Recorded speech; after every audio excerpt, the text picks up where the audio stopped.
Un exemplaire, un modèle. Alléluia. On vous l'acclame avec les intimité comme ça. Pourquoi? On acclame le Seigneur, on acclame le Seigneur. Alléluia, alléluia. Vous allez dire comme mon pasteur dit, à le barabien. Amen, amen. Hein? Shalom, bien-aimé. Bandeko ya Yesu, Bandeko ya Yesu. Je suis dans la joie de me retrouver ce matin en ces lieux. Je bénis le Seigneur et je bénis les responsables du département de l'Ecodib qui ont pensé à nous ce matin pour parler, pour apporter le message en ces lieux. La Bible déclare que c'est poussé par le Saint-Esprit que les hommes ont parlé de la part de Dieu. Et ce matin, le Seigneur nous a choisis comme un instrument. C'est comme ce baffle qui est là en train de résonner et ce micro qui est là. Je ne fais que transmettre le message de notre Seigneur. Ceux qui sont au fond, est-ce que vous m'entendez? Si vous m'entendez, vous levez seulement tout simplement la main. Si vous m'entendez là où je suis, est-ce que vous m'entendez, vous m'écoutez? Si vous m'écoutez, vous levez seulement la main. Ceux qui bosa koyo kangayo tomboli kakaloboko. Parce qu'on a le problème de micro et on a le problème de crier encore parce qu'il y a le son de l'autre côté qui est plus fort et que nous sommes obligés de parler en ces lieux pour la part de notre Seigneur. Ce soir, ce matin plutôt, j'aimerais que nous puissions dire merci au Seigneur par un cantique. Ce cantique, je suis venu apporter un message à quelqu'un qui est là. Je suis venu apporter un message à un enfant qui est là. Ce message ne vient pas de moi, mais c'est le message qui vient de Dieu, de la part de notre Seigneur. Je bénis encore le frère Grady qui m'a introduit ce matin en ces lieux. Oui, bien qu'il a dit que c'est un grand monsieur, mais devant Dieu, je suis tout petit. Je suis qu'un simple instrument que le Seigneur se choisit ce matin. C'est pour cela que je veux te dire, toi qui es là, ne te crois pas plus grand. Parce que quand tu te crois plus grand, sache seulement que tu seras diminué. Tu deviendras tout petit. Du reste, quand je suis venu, je suis entré ici et je ne me suis pas fait voir comme si j'étais plus grand. Mais je me fais voir maintenant tout petit. Parce que je ne suis qu'un envoyé de la part de notre Seigneur. Alléluia. Amen. Alléluia. Est-ce que nous sommes là? Et ce matin, j'aimerais pour que nous puissions lire une portion de l'Écriture. Qui a sa Bible ici? Qui a sa Bible? Je ne comprends pas. Qui a sa Bible là? Ceux qui ont leur Bible, levez tout simplement la main. Et les autres, vous avez quoi? Bon, peut-être dans ton téléphone ou quoi, tu as une Bible. Qui a sa Bible?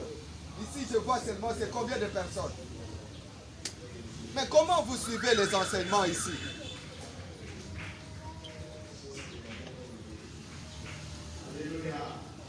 Bon, toutefois, je vais rapidement pour gagner de temps.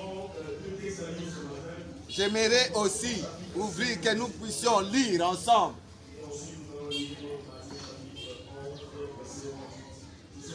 Nous sommes dans l'évangile selon Jean. Mais avant cela, j'aimerais vous dire que notre prédication d'aujourd'hui, ça sera aussi beaucoup plus participative.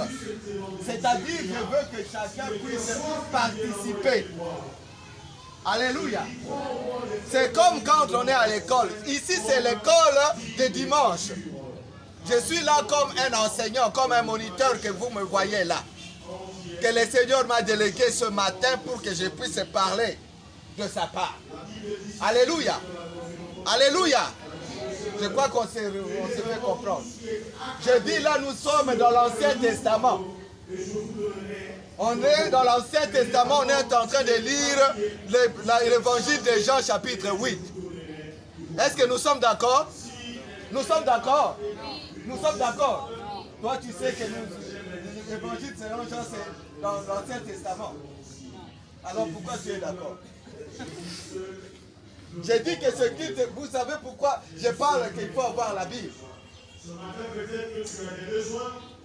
Jean, c'est dans quelle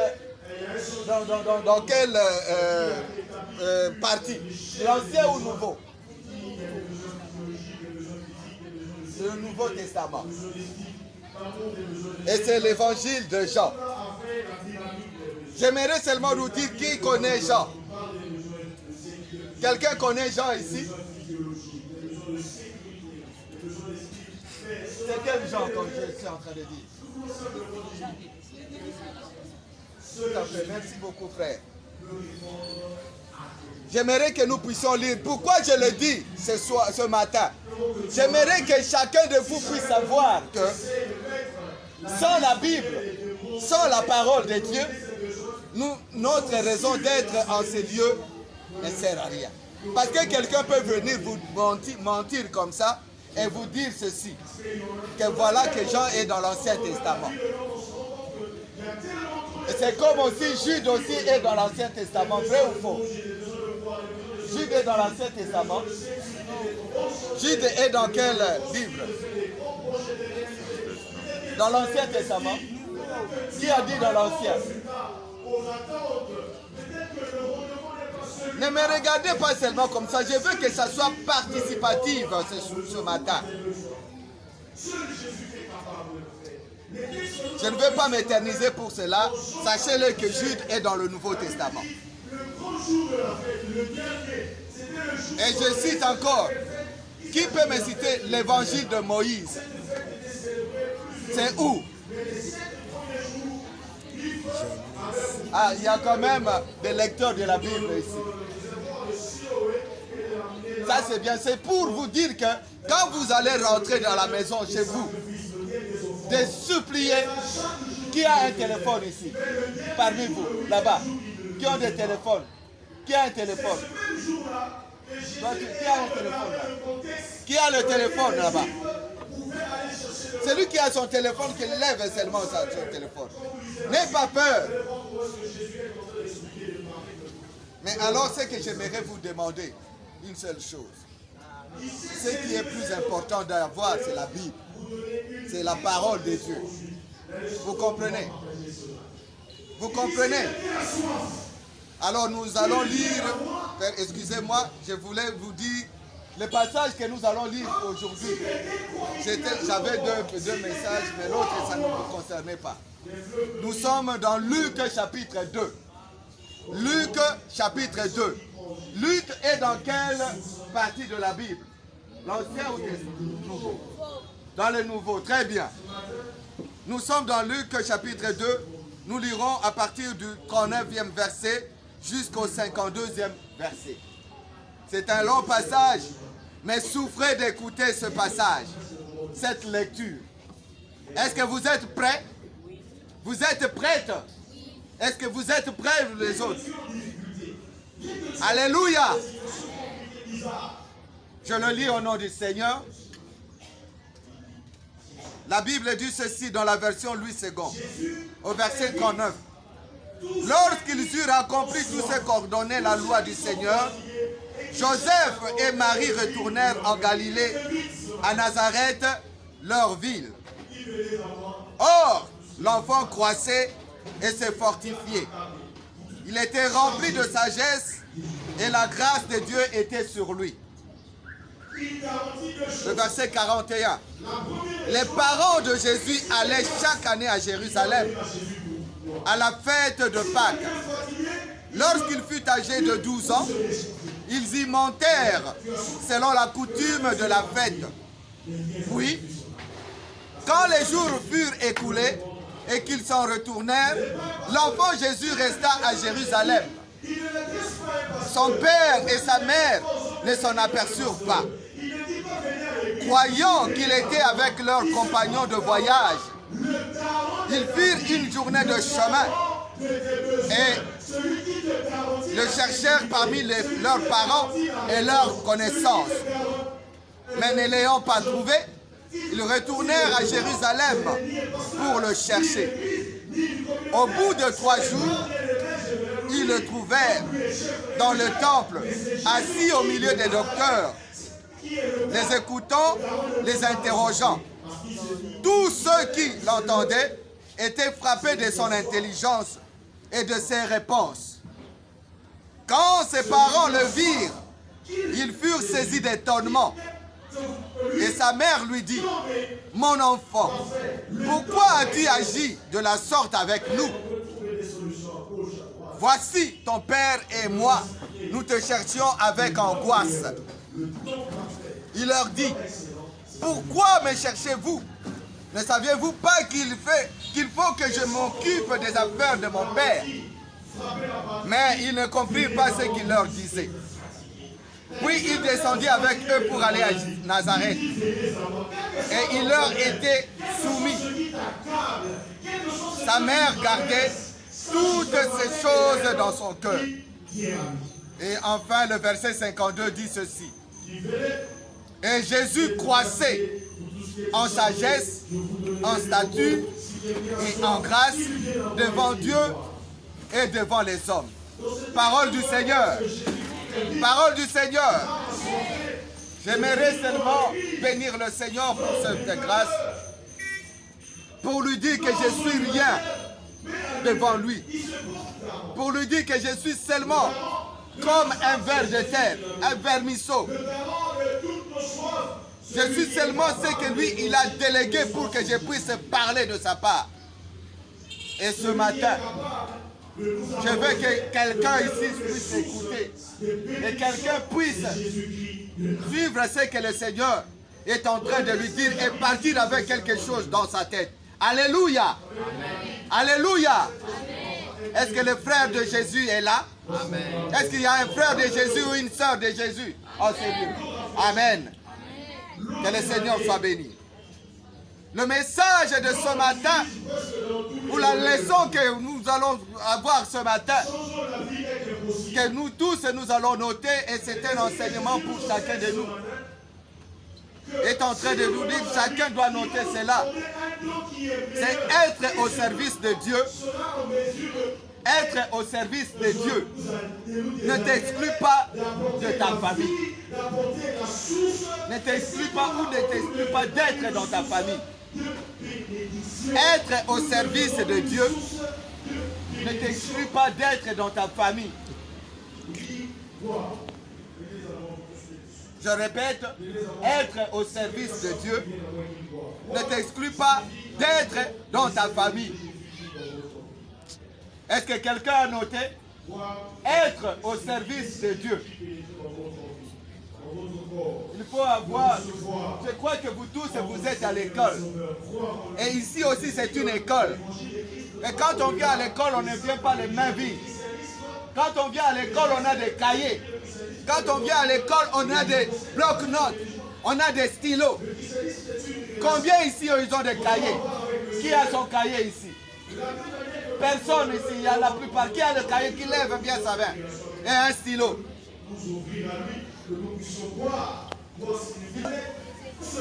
Et les écrits font quoi? Les écrits s'envolent aussi, mais les écrits restent. Quand vous êtes à l'école, là-bas, dans vos écoles respectives, là où vous étudiez, je crois que vous notez les notes. Vous voyez, moi j'ai ça ici. J'ai noté cela. Mais quand il faut me référer, je me réfère à ces notes. Quand il y a examen ou il y a quoi que ce soit. Vrai ou faux? Quand on est à l'école, pour préparer les examens, on consulte quoi? On consulte les notes. Par exemple, s'il y a examen d'Audrey, par exemple, l'examen d'Audrey, est-ce qu'il y a aussi un cours qu'on donne, le cours d'Audrey? Est-ce qu'il y a un cours d'Esta? Est-ce qu'il y a... J'aimerais que vous puissiez être là. Est-ce que vous êtes là tous? Ce passage que nous venons de lire, ou cette leçon ici, concerne le récit de Jésus-Christ, de l'enfance de Jésus. Jésus était né comme nous aussi. Il était né comme nous. Là, on a célébré cela en quelle période? La naissance de Jésus, on appelle cette fête-là quelle fête? C'est quelle fête? Et là, il était encore bébé, il était né où? Jésus était né où? Il était né à Nazareth. Il était né où? À Bethléem. Voilà, c'est ça. Alors, il est né là, comme on a donné, c'était la date qu'on a fixée, la Noël, qui veut dire naissance de Dieu. Alléluia. Et là, il était encore bébé. Et ensuite, il commençait à grandir. Quand il grandissait, il était avec ses parents. Et là, quand il grandissait, la Bible dit qu'il croissait et se fortifiait. Bien-aimés dans le Seigneur, les frères et les sœurs de Jésus, shalom. Shalom. Je suis en train de nous faire ces récits ici pour dire comment Jésus-Christ était venu dans le monde. Il était né d'une mère, d'une femme, comme nous ici. Et il grandissait aussi comme nous autres aussi. Qui est encore bébé en ces lieux? Est-ce qu'il y a encore des bébés en ces lieux? Les gens qui sont ici, vous qui êtes là, vous avez toujours la même taille que vous aviez autrefois. Vous êtes encore des bébés. Vous êtes en train de grandir. C'est pour cela que c'est la même chose avec Jésus. On dit, la Bible dit que l'enfant croissait et se fortifiait. Et ensuite, il était rempli de sagesse. Et la grâce de Dieu était sur lui. Pourquoi la grâce de Dieu était sur lui? Là, il faut savoir qu'il était Dieu. Et Dieu veillait sur lui. C'est aujourd'hui aussi ce que Dieu fait. Il est en train de veiller sur vous aussi. Alléluia. Et là, nous sommes en train de parler de ce caractère-là, qui est à la fois exemplaire et très normal de l'évolution de Jésus. Donc ce caractère de Jésus, donc qui est à la fois exemplaire et très normal de l'évolution de Jésus avant d'arriver à l'âge adulte. J'aimerais dire à quelqu'un qui a 12 ans ici, qui a l'âge de 12 ans, qui a 12 ans en ce moment. Ceux qui ont 12 ans, levez un peu la main. Lève bien la main. Lève la main. Ceux qui ont moins de 18 ans, levez les mains. Ceux qui ont moins de 18 ans, levez les mains. Ceux qui ont 18 ans, levez les mains. Où est-ce que nous allons pour nous déshabiller? Où est-ce que nous allons pour nous ressourcer? Le problème, c'est dans quel cas? Le problème, c'est où aller. Quand je dis ceux qui ont 12 ans, il y a eu des gens qui ont levé leurs mains. Ceux qui ont moins de 18 ans, ils ont levé leurs mains. Et ceux qui ont 18 ans, ils ne sont pas là. Alors tu es où? Bon, ceux qui ont 50 ans. Qui était papa responsable? Jésus disait aux Juifs, si vous, méchants que vous êtes, vous savez donner les bonnes choses à vos enfants, à plus fort. Alléluia. C'est juste et seulement pour nous dire que Jésus était entré dans les temples. Cette histoire concerne. Quand Jésus était entré dans les temples, ils étaient partis dans la fête de Pâques. Vous tous, vous connaissez la Pâques. La Pâque, quand on a célébré la Pâque signifiait quoi? Ça signifie quoi? Pardon? Merci beaucoup, Esther. Que le Seigneur te bénisse. Vous devez lire la Bible et de comprendre chaque fois ce que vos moniteurs et monitrices vous enseignent ainsi.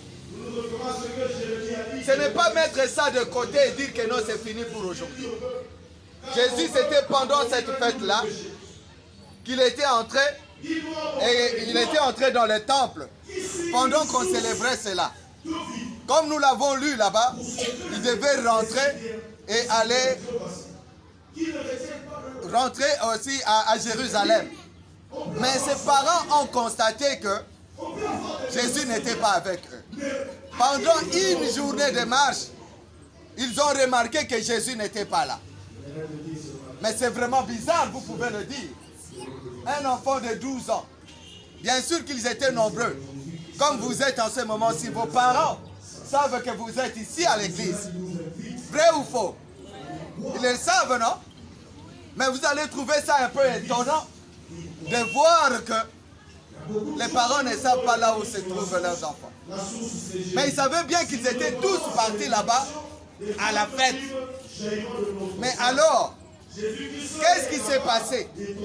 Ils commençaient à le chercher. Ils ont dit oui. Certainement, il est avec ses amis ou nos connaissances, ils sont en train de rentrer. Il y a aussi beaucoup qui rentrent comme ça quand ils terminent le culte en cellule. Vrai ou faux?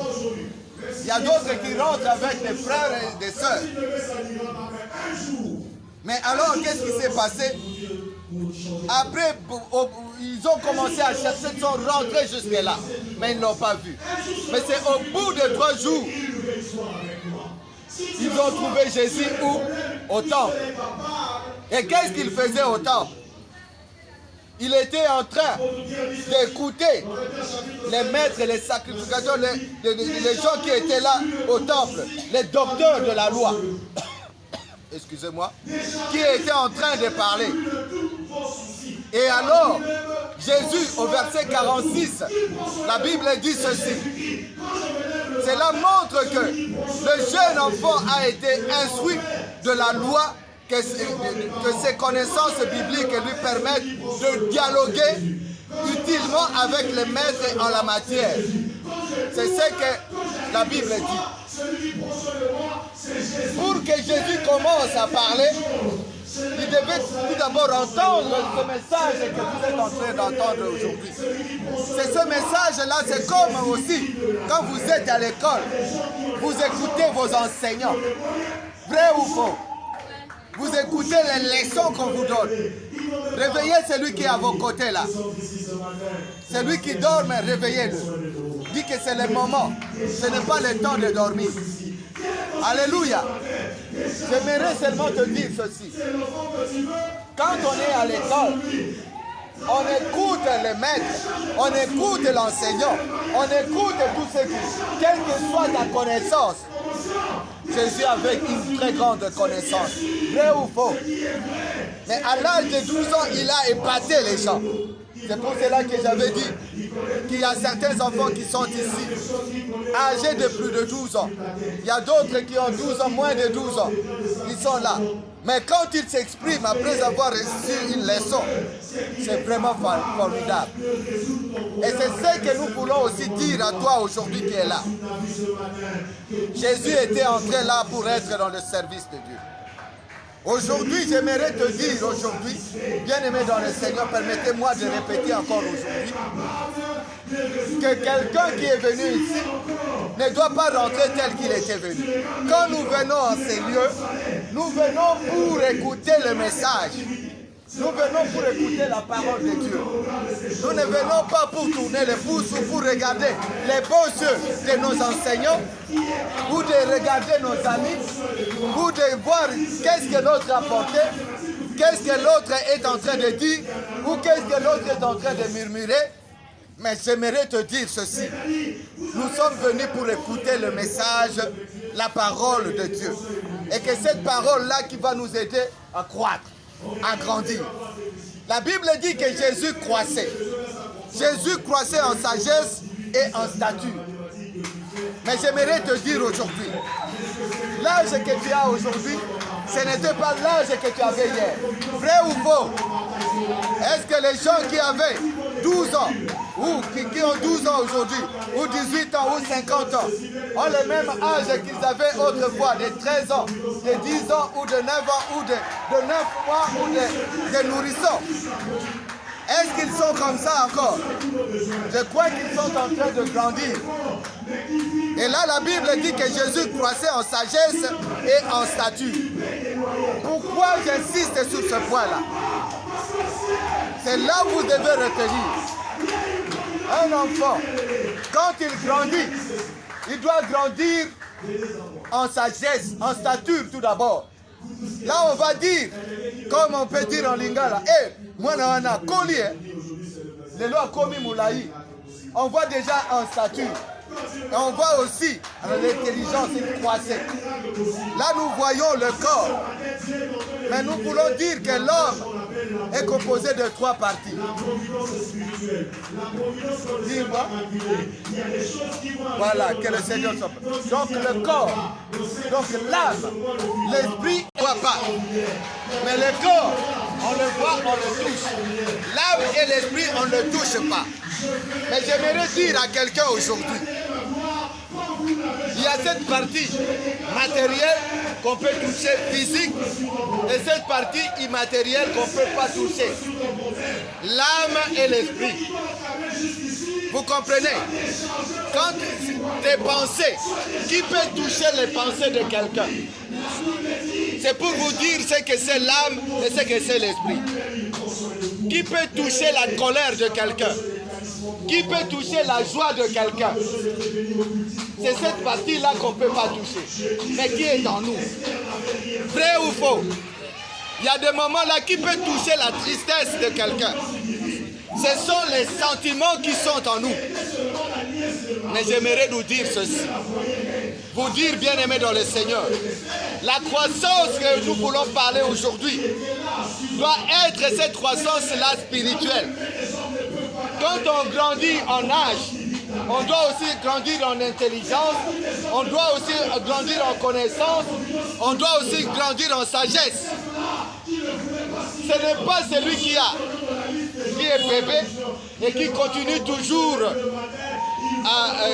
qui est maintenant, qui a l'âge de 12 ans, qui continue toujours à parler comme un bébé, qui continue toujours à agir comme un bébé. Mais j'aimerais qu'aujourd'hui, vous qui êtes là, que vous commencez à agir comme des grandes personnes. Être au service de Dieu, ça veut dire quoi? Être au service de Dieu, c'est de servir Dieu. C'est-à-dire de faire ce qui est en train de se passer chaque fois dans l'œuvre de Dieu. C'est-à-dire, là nous n'abandonnons pas nos parents, nous n'abandonnons pas nos familles. Mais j'aimerais seulement nous dire ceci. Être au service de Dieu n'est pas être exclu de ta famille. Quand toi tu es au service de Dieu, comme je vois des bien-aimés qui sont en train de faire la décoration ici, ils ne sont pas en train de travailler pour l'église ici, mais ils sont en train de travailler pour cette œuvre.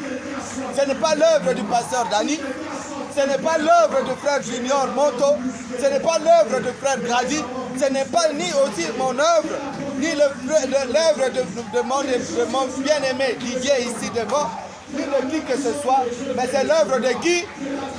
C'est l'œuvre de qui? Alors nous devons être au service de qui ici? On doit être au service de... Quand on est au service de Dieu, sache seulement que les choses seront autrement. Quand tu es au service de Dieu, ça ne veut pas dire que tu as abandonné ta famille. Parce qu'après ici, nous allons rentrer dans nos familles. Alors, ce que j'aimerais que vous puissiez retenir aujourd'hui, que vous devez grandir. Dans le service de Dieu, ça nous permet de grandir. Ça nous permet de croître. Ça nous permet d'être sages. Donc d'avoir la sagesse en stature et en grâce. Jésus-Christ Quelles étaient ses qualités? Nous devons être des modèles en Jésus-Christ. Jésus-Christ était obéissant à l'égard de Dieu, à l'égard de son Père. C'est pour cela que je dis aujourd'hui, toi qui viens ici pour travailler, tu dois être obéissant, non seulement d'une manière apparente, tu dois être obéissant à ton Père, tu dois aussi être obéissant à Dieu. Que ce soir, que ce matin plutôt, j'aimerais que quelqu'un puisse être obéissant. Si tu veux grandir dans le Seigneur, tu veux grandir dans le nom du Seigneur, sois obéissant. Et là, tu vas grandir. Sois obéissant. Sois obéissant. Et pour terminer, j'aimerais seulement que nous puissions noter ce passage qui est dans Matthieu chapitre 6, verset 33. C'est là où nous allons chuter. Qui dit ceci.